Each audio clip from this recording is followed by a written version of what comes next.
Nick of time.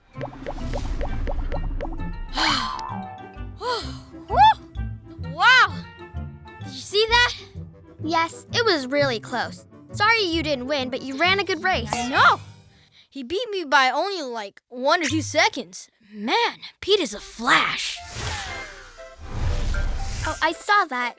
He got to the finish line just in the nick of time. Nick? Nick was really slow today.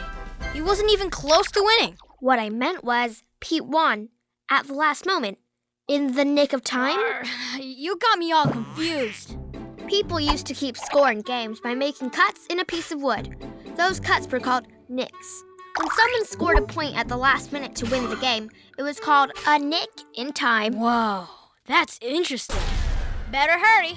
I bet you'll need the maximum amount of time to catch me. Ha! Get someone's goat!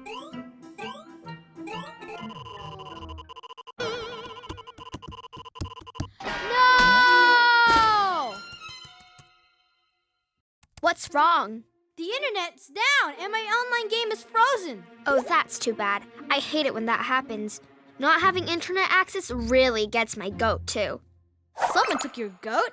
I didn't even know you had a goat. No. Why do you have a pet goat that I don't know about? How come you never let me play with your goat? No, Max. To get someone's goat means to really irritate or annoy someone. I don't get it. Are you sure it's not because you just don't want me to play with your goat? The phrase comes from horse racing in the early 20th century. Goats were known to calm horses down, so they were sometimes put in the same stables as nervous racehorses. However, if someone wanted to hurt their opponent's chances of winning, they would sneak into the stable to take the goat away. This would irritate the horse and cause it to perform badly in the race. That's why the term "to get someone's goat" means to annoy someone. Ah. So, when can I play with your goat? Oh, man. There's no such thing as a free lunch. Hey, they're having a sale at the video game store. Oh, but it says you need to buy at least 2 older games from the store before they'll let you have a discount for the new one. Well, you know what they say. There's no such thing as a free lunch. I don't think they're serving lunch. What I mean is, you don't get something for nothing. Huh? The phrase comes from how American bars and restaurants in the 1840s would try to attract customers by offering them free lunches if they bought a drink. But those lunches were usually just salty snacks that made the customers even thirstier. So they would buy even more drinks? That's right. Customers ended up paying more for the drinks than for the free lunch. That's sneaky. Yes, but it worked. Got it. Should we go and check it out anyway? Maybe you'll see some games you want to buy. Then you'll be able to get that discount for the newest game. Oh, Max. Back to square one! Hey, Max. What's that? Well, it was a robot, but then I dropped it. Now I can't figure out how to put it back together. See? It only has one arm. Yes, I see that. I keep running out of pieces before all the parts are finished. Ah, so it's back to square one again, huh? Back to where? No, I'm gonna stay here until I figure this out. Back to square one. It means to start again or start over. I'm not really sure where the saying comes from, but there are a few ideas. One explanation comes from games, board games. An ancient Indian board game called Chutes and Ladders or Snakes and Ladders had numbered squares on the board. The goal was to make it all the way to the end of the board without sliding down a chute or running into a snake. If you hit the wrong square, you'd have to start over. Another explanation relates to hopscotch. Hopscotch has been played for many years, maybe even since Roman times. This game has numbered squares that you have to jump on or over to win. If you lose your balance, you have to start from the beginning or square one. And there's more. I got it. Cool. What's his name? Square one. chip on the shoulder! Thanks for coming to watch this scary movie with me. But weren't you supposed to play basketball tonight with Jack? Nah, didn't feel like playing. But you love basketball. It's a dumb game. Ha, I bet Jack invited the boys from the basketball team again. What about them? The only reason they can shoot better is because they're taller than most people.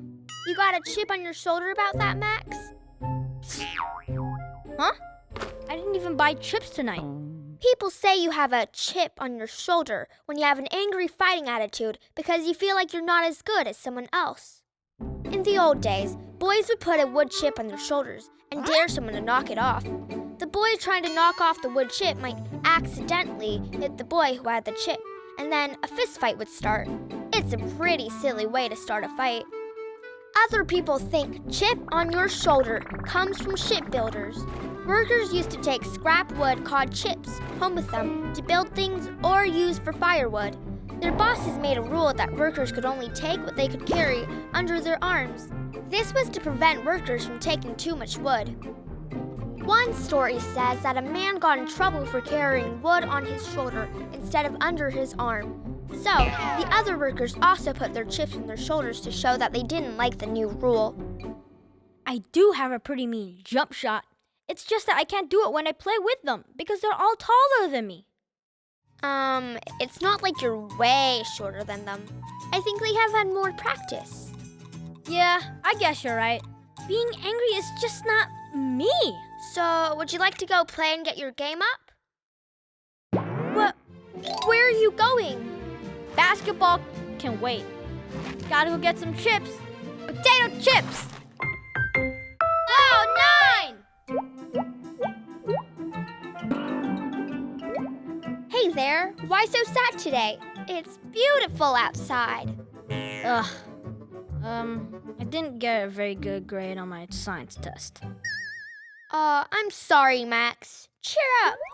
Look, it's a cumulonimbus. What? See that fluffy white cloud out there? That's a cumulonimbus cloud. That's cloud 9. What's cloud 9? If you're really happy, people say you're on cloud 9. In 1896, a bunch of weather experts published a book about clouds called the International Cloud Atlas. They put clouds into categories and gave them numbers. The highest cloud in the sky was cloud 9, the cumulonimbus cloud. Then, in the 1950s, an American radio show hero called Johnny Dollar made the phrase cloud 9 popular. Johnny was an investigator who got into a lot of fights. When he got knocked out during a fight, he would be transported to an imaginary place called Cloud 9, where he would recover from his injuries and take a rest. I guess I'm on cloud 0 right now. Maybe I should go investigate my science book again so I can get a better grade next time. Then you'd be on cloud 9. Eh? Freelancer!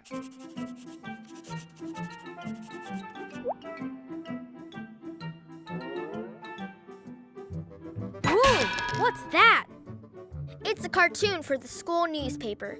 Call me a freelancer. Awesome! What's a freelancer? A freelancer is a person who's self-employed who does work for anyone who pays them. Wow!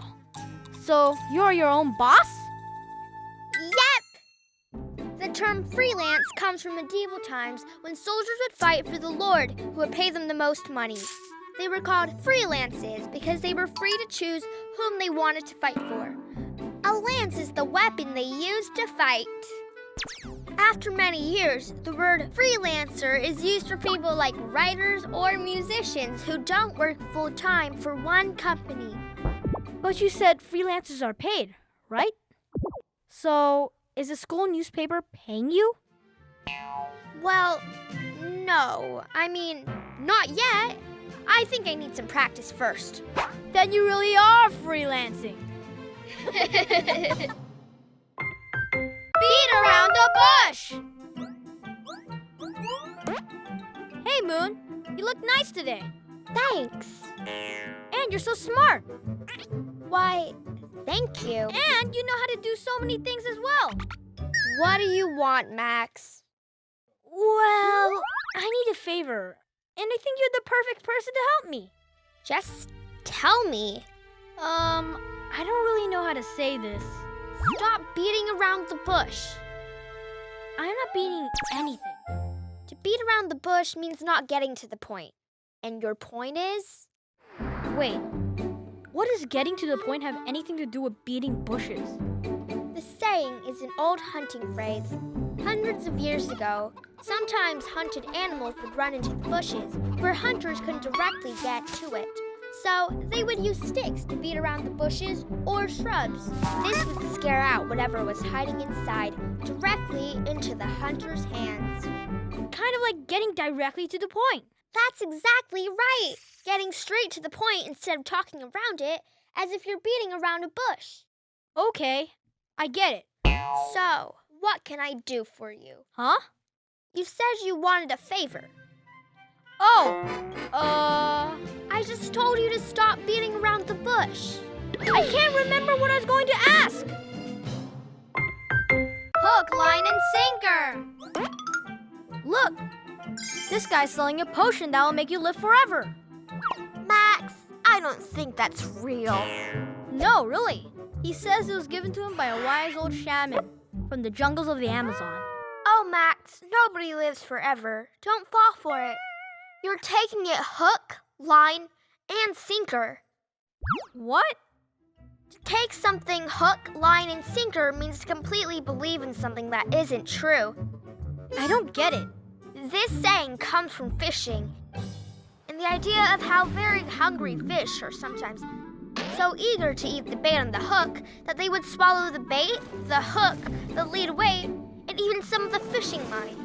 So it's kind of like believing not just a lie, but all the little things leading up to a lie. I see. So the potion isn't real? I'm afraid not. It's just a scam to make money off of gullible people. Well, then somebody better warn him. Warn him about what? That he was lied to by that shaman in the Amazon jungle. Oh, Max. For more fun videos, subscribe to Kartoon Channel.